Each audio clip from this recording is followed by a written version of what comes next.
So, hello, and welcome to today's podcast for our Pride 2022 podcast here at Darrant Valley Hospital.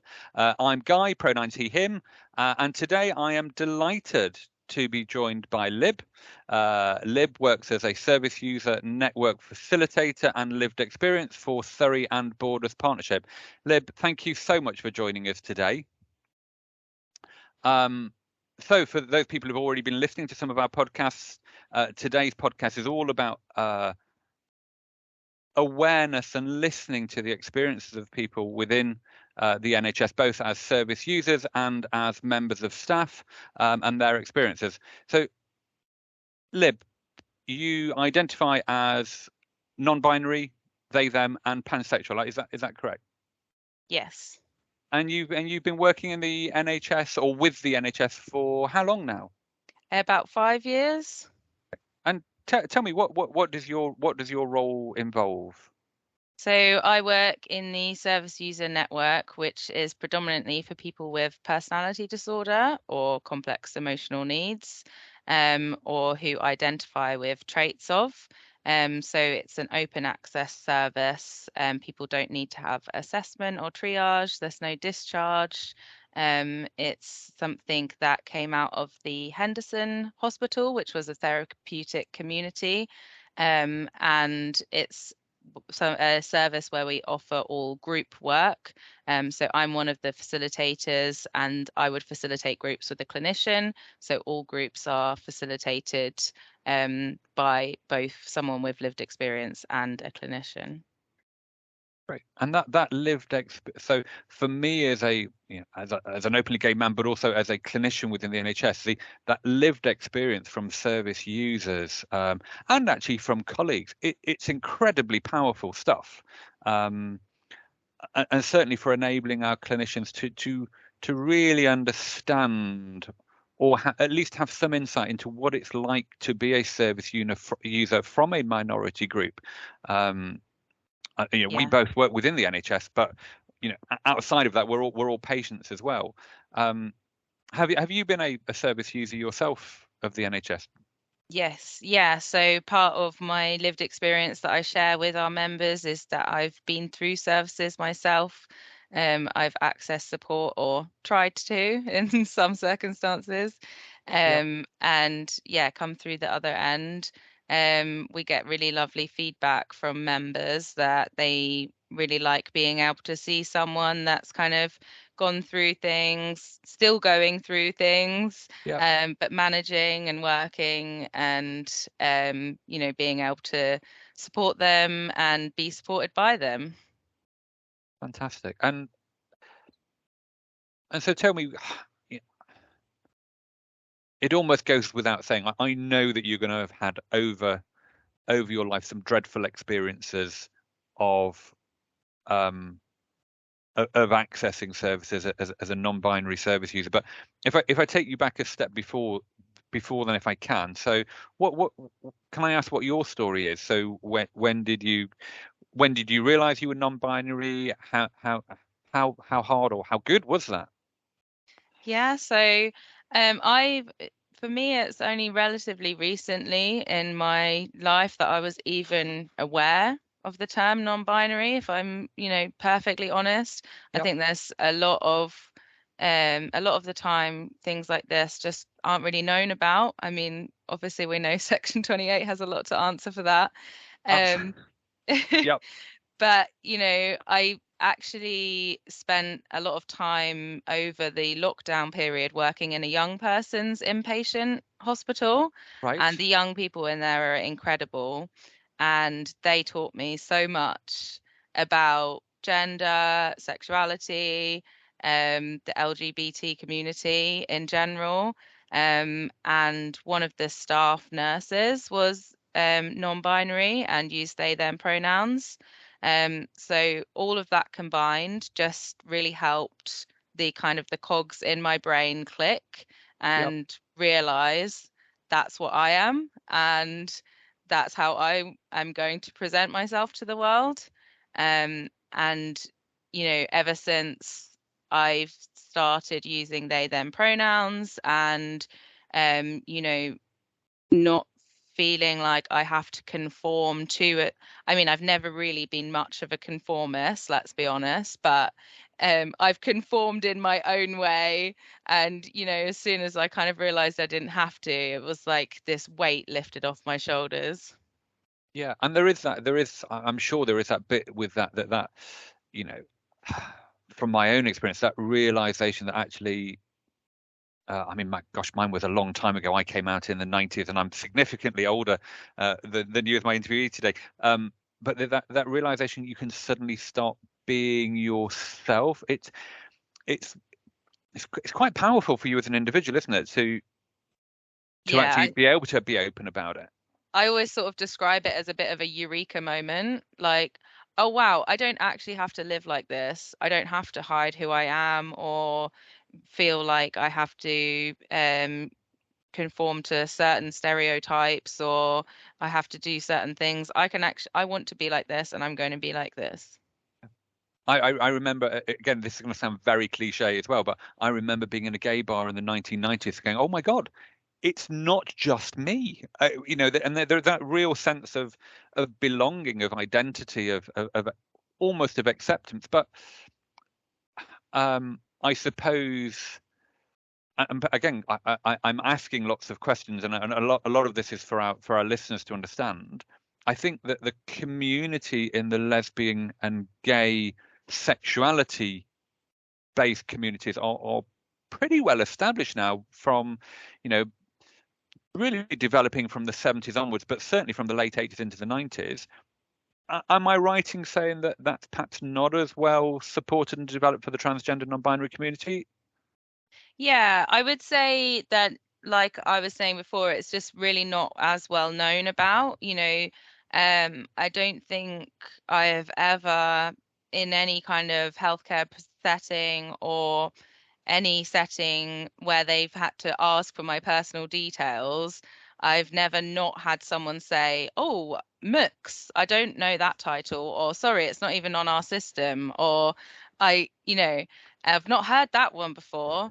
So I think like just things like that Yeah, it's very new still.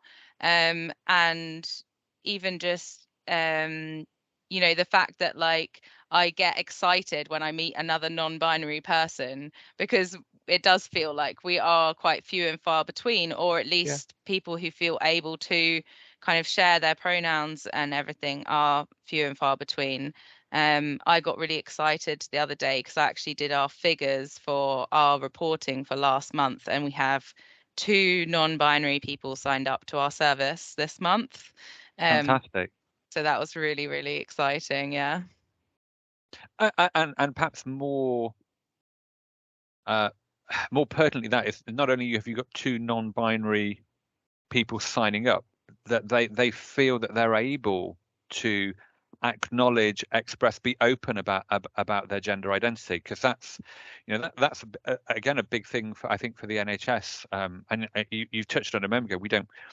We have no way of recording at the moment anything other than binary cisgender uh, status. Our systems mm, archaic is probably a good word to use, although I may get in trouble for using it. But it is very true.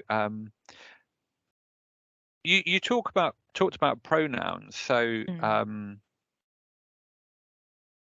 it, in many ways they're such a small thing, and I'm sure you're aware of the Little Words Big Impact campaign.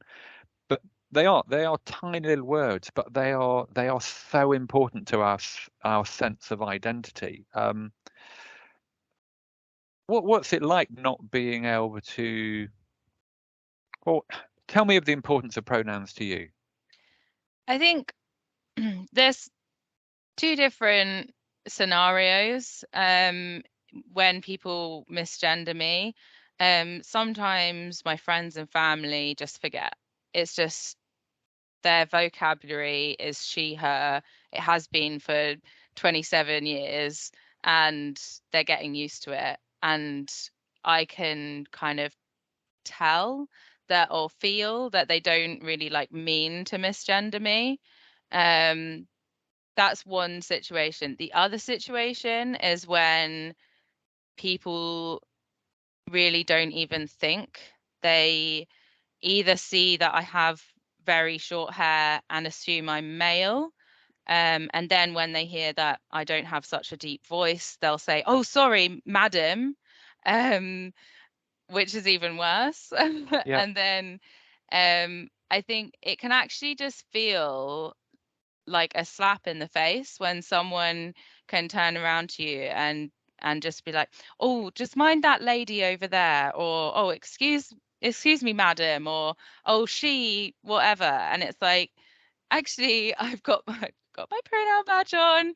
I'm clearly like not a conforming female. Yeah. If, we shouldn't be assuming gender anyway, regardless, but if you are going to, I feel like there are times when you can recognize when you definitely shouldn't. Yeah. Um, and yeah, I think the thing that really gets me the most is when people use kind of like pet names like love, darling, sweetheart, things like that.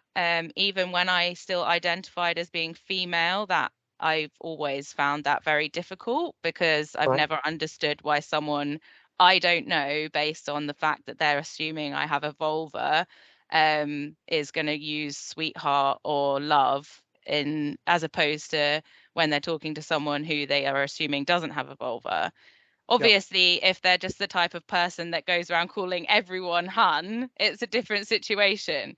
But if they're doing it based on what they're assuming your gender is, it can feel really invalidating and like they're almost trying to kind of keep you in your nice little box down there. Yeah. So usually I try and challenge people and just say, "Oh, actually I'm not your darling or your sweetheart. We've never met before. Yeah. I don't even know your name. I'm not sure why you're calling me that." And Just gently try to challenge people. and I think that gentle challenge is going to be really important. But it's certainly with interactions with institutions like the NHS. One of the things I think we need to try and get across to our public facing individuals so it is that actually it is wrong to assume. Should we be using pronouns at all, or should we be? I don't know. Should we be using names alone and then waiting to be offered pronouns, or should we be asking what people's pronouns are? I think, like, as a general rule, and one that I use and one that we try to use in our service, is we generally use they, them, unless we know otherwise, Yeah. because it's a neutral pronoun. Um, and but like you say, trying to use their name as much as possible, but obviously it can sound a bit strange if you keep using someone's name in a Of course. sentence. So sometimes you do end up reverting to pronouns.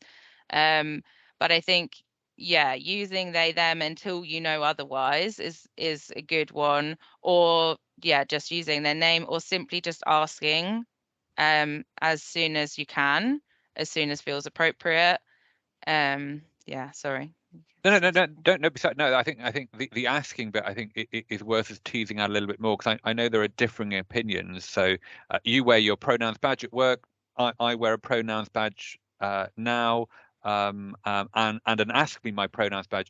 Not really that I need or want people to necessarily ask my pronouns, but about creating that safe space for people to know that I might actually be aware of some of this. I think you've already said it already. So people are reluctant to ask pronouns because they feel uncomfortable at using non-cisgendered pronouns. Is it okay to ask? Yeah, I think lots of people get scared about asking because people may feel offended that you don't know that they're a man or a woman, um, if they are cisgender or if they're transgender. they might feel like they really strongly identify as a certain gender, and they might feel like that they're clearly communicating that by how they're dressing. Yep. But I think that it's really fair to just have a conversation with people like that, to say, well, actually, I don't like to assume, because I know that not everybody uses their kind of outward identity to portray their gender. Not everybody, you know, kind of their outward identity might not match up with their identified gender in sort of society's eyes.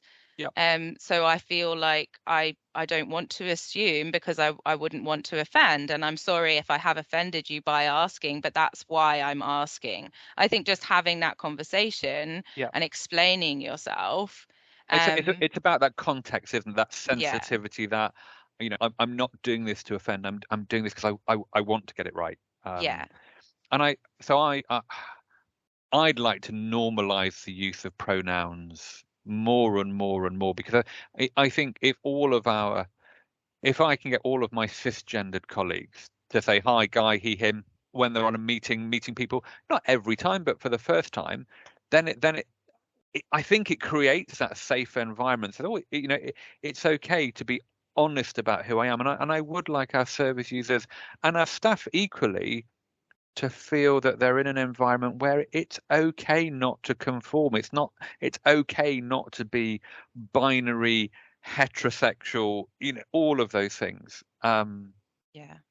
And I think, like, we obviously do have to acknowledge that, there is a reason why people are fearful of not conforming.